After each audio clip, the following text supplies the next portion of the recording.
comes down to this. Zane trying to prove that he is the top dog. However, Amaryllis, having fought Zane earlier on before top 16 even started, will be looking to tip the scales. Here we go with Grand Finals! Here at Fusion.exe, the battlefield for game number 1, the Robin versus Duck Hunt matchup. As we alluded to before, did take a game off of this Duck Hunt with Robin, Hangman, and looking to do so again. It's going to be a very hectic match ahead of us, and I absolutely agree with the Robin pick ahead of Bayonetta. Like I said earlier, Zane has plenty of experience fighting the character and fighting as the character. So there's very few tricks up Amaryllis' sleeve when it comes to Bayonetta that would give him the upper hand. But Zane's not as well versed when it comes to Robin. There's very few Robins that play like Amaryllis does. So they've got their work ahead of them if they're going to try to keep space away from Amaryllis, who's going to be constantly taking part in this projectile war ahead of us. Projectile war is right. This may be a little bit more methodically paced, shall we say, for this game number 1. However, Zane may be thinking that keeping the foot on the gas pedal might be the best way to go about this. Amaryllis has just been so hot throughout this losers bracket, and now finding their way back to Zane, realizing what works, and trying to utilize that Levin sword on the ledge to perhaps catch a get-up, but it might just take a little bit more patience than Amaryllis has displayed, at least with Bayonetta at some points in the bracket. Oh my, the can! Oh, actually, amazing trick back control from Zane. So using the plank of the can to force a situation where Amaryllis wouldn't know that he would need to attack. Then Zane just going the full goat and going for the can itself to kill. Once again, they show excellent control of this character and the myriad of uses of these tools. But Amaryllis does not have it just yet. It may seem counter to what we've seen thus far from Amaryllis, but he is capable of playing a more patient game, and Robin is the best way for him to do that. Though Zane is giving him no quarter right now, as they're constantly assaulting back from these hits, going trade for trade. A quick little lesson in how the spells interact with Can, and well, they're eventually gonna secure that kill with the Levin sword and a sparkly finish. So to that first stock for Zane. What we saw there was straight up criminal activity. Levin down smash is a particularly lengthy active move, but it could be even more active if it manages to hit something. The gunman and the can are susceptible to this. So Zane has to actually be a bit careful of where they position themselves in relation to the ledge if Amaryllis is looking to be in charge, because a gunman could lead to disaster. And likewise the can. The can not moving because, as you said, there's very few instances where the can is not going to move, but in fact get locked in position. Normally, this acts as a blessing for Duck Hunt players. It acts as a little shield in some situations, but not there. Backfiring poorly on Zane now as they sit on their last stock. So Amaryllis not too far off to follow, out of Elwyn soon. It's going to be down-angled forward tilt that manages to tie things up. And now, sitting at one stock apiece, as even as it can be. You got to earn your advantages, and certainly Zane has done that. Only needs 3 games to win this, obviously, but Amaryllis not only has to win 6, is well capable of doing it at this point.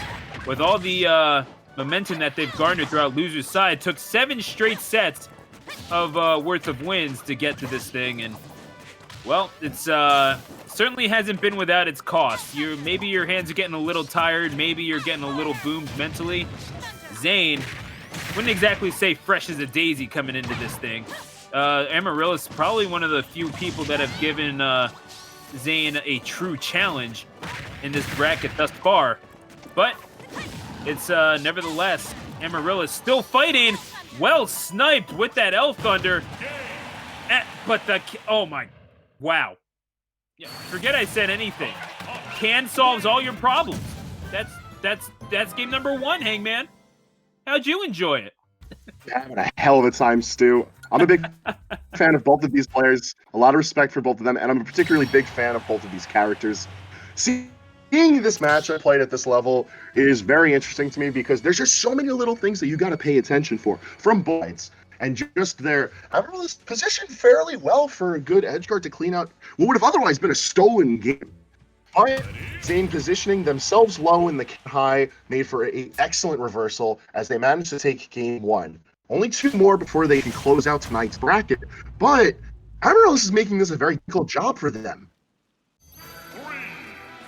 Oh, it's a difficult ask to be sure, and as we go into this game number 2, back to Battlefield, and yeah, it's Amaryllis has had to learn the virtues of patience, really, as all younger Smashers have had to do at some point or another. Certainly, it takes a character counterpick to kind of have to learn that and to value that and make that part of your game plan. Not always the easiest thing in the world to do, isn't it? I mean, to have to instill that in really any competitor who's young and wants to make an impression and wants to do it right now. They just want to set the world on fire. But Amaryllis, the more that they have been able to kind of keep Duck Hunt contained, and even though you might get the projectiles out onto the field, maybe they don't get as much of a chance to utilize them to the effectiveness that they want. Zane has been pretty aggressive and in the face of Amaryllis, but that hasn't even necessarily precluded Amaryllis from being able to get some half-decent combos and even some decent kill confirmed off. Oh my gosh, but that can just looms so large over the proceedings of these events, Hangman. It is going to be hard to counteract it. It's going to be down smash off the arc fire, though as Amaryllis tie things up in quick succession. And you know, one thing I do want to highlight about both of these players that I find to be a very funny similarity, they both play stereotypically slower characters, but they don't like to play into that playstyle. They're both fairly aggressive, and they love to indulge in that animosity that comes to just pushing your opponent further and further.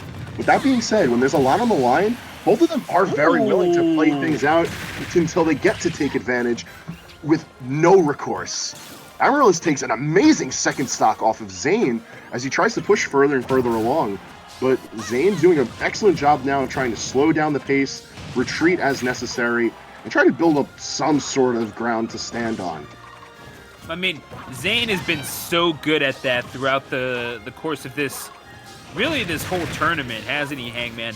Every time their opponent has built up some sort of advantage, they've been right there to take the momentum back and minimize the damage on that stock if they're down, and all of a sudden that advantage is completely gone. You're sitting there just kind of chilling and kicking a can up into the ionosphere to meet your opponent and take your second stock. It's just an amazing back and forth from both players so far.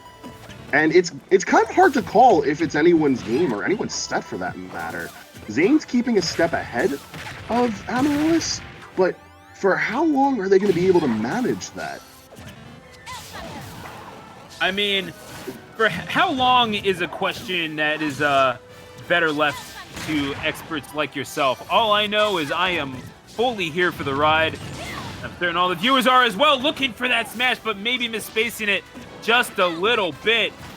That could come back to bite Amaryllis, hanging back from ledge just a tad too much. Not wanting to risk the up air, I get that.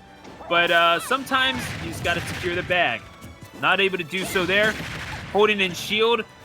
Focusing on the can that time, but in the same endeavor, you do kind of have to focus on the dog that's been throwing them out at you. And, well, that's a back air that's going to take game number 2 for Amaryllis. And Zane getting just a little too fancy with those jumps in the middle of the stage. The speed of Duck Hunt perhaps coming back to bite him in that instance. We're tied at 1. Looks like a pendulum. We've got the back and forth swinging both ways now. Amaryllis managing to snatch things away. And I feel like we're just going to continue to see this. Both players reacting very well to each other's play. And there's still plenty in the tank for both of them as far as what their characters are capable are concerned. I'm noticing like a good amount of whiffed setups into otherwise very specific kills. So I know they're both trying to get stylish. I know they're both trying to secure these kills in more effective manners.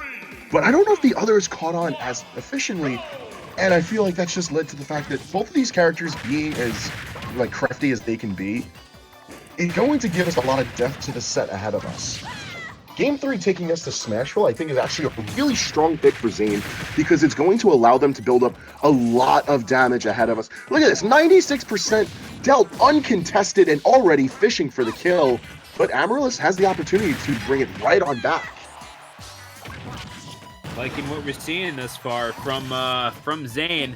This is how you want to bring back momentum. And really, it's not like the game plan was broken. It was just kind of a lack of execution on the part of Zane. Maybe you just left the door open a little too much, and that can loom in. It has to just freak you out. You have a giant explosive just dancing underneath the stage. That's going to give anyone pause, to be honest, Hangman, as Zane takes a firm advantage in game number 3 on Smash. You know, the best part about this, the trick shot control from Zane in this set, is not just the fact that that can is looming everywhere, but also the fact that you don't know which direction it's going to be popping into, but Zane does. Zane has a very strong control over which direction the can is going to be leading from each of the hits. However, Amaryllis still hasn't caught on at certain instances if the can is going to be coming inwards on the stage and thus bouncing off of its geometries, or if it's going to be going outwards to further complicate high and lateral recoveries. Zane has the potential to take advantage of this lack of information as they try to surmount a deeper and deeper lead. Once stocked fully ahead of Amaryllis, Zane is in full position to take back momentum of this set, but don't count Amaryllis out just yet. I mean, don't get me wrong. Aggressive duck hunt might just be one of those character playstyle blind spots that every player has. You know, don't get me wrong. It's not even necessarily a bad thing to admit to at times, because who would have to expect that at any point? It's a ludicrous concept, but Zane is providing proof of such, and to pretty decent effect at that. And Nair is going to follow up and try to chase Amaryllis down, and really, balls in Amaryllis' court, you have to answer back. Ooh, Elf Thunder just barely not reaching that time.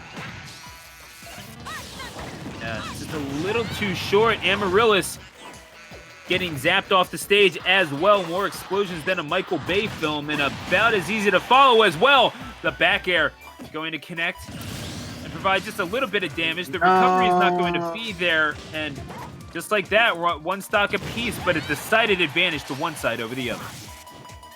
Yeah, listen, Robin sitting at max rage, I guess, is able to be a threat, but there is a lot of potential here for Zane to just end out this game off of a back air, off of an up air, potential setups, or even just raw forward tilt from right under the platform. Game 3 going to Zane, now on tournament point. And just like that, Zane throwing themselves up to a 2-1 lead, and for all the complex item play that we've seen thus far from Zane, sometimes all you gotta do is press the little yellow stick on the right-hand side and you find yourself with a victory. But you have to earn yourself into that situation, and Zane, gotta say, earning every single thing that they've gotten this in this best-of-5 set.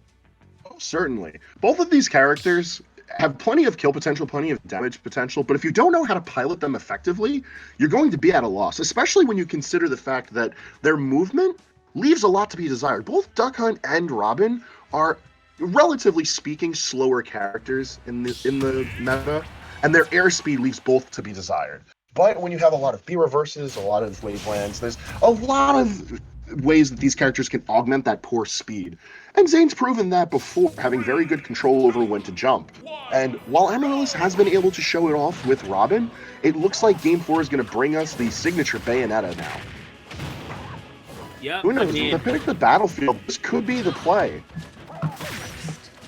Might as well. You have not taken a game off of this Duck Hunt with Bayonetta yet, but it's what got you here, so you might as well. Not like the Robin did poorly either, but oh no, you did not have the jumps in Amaryllis.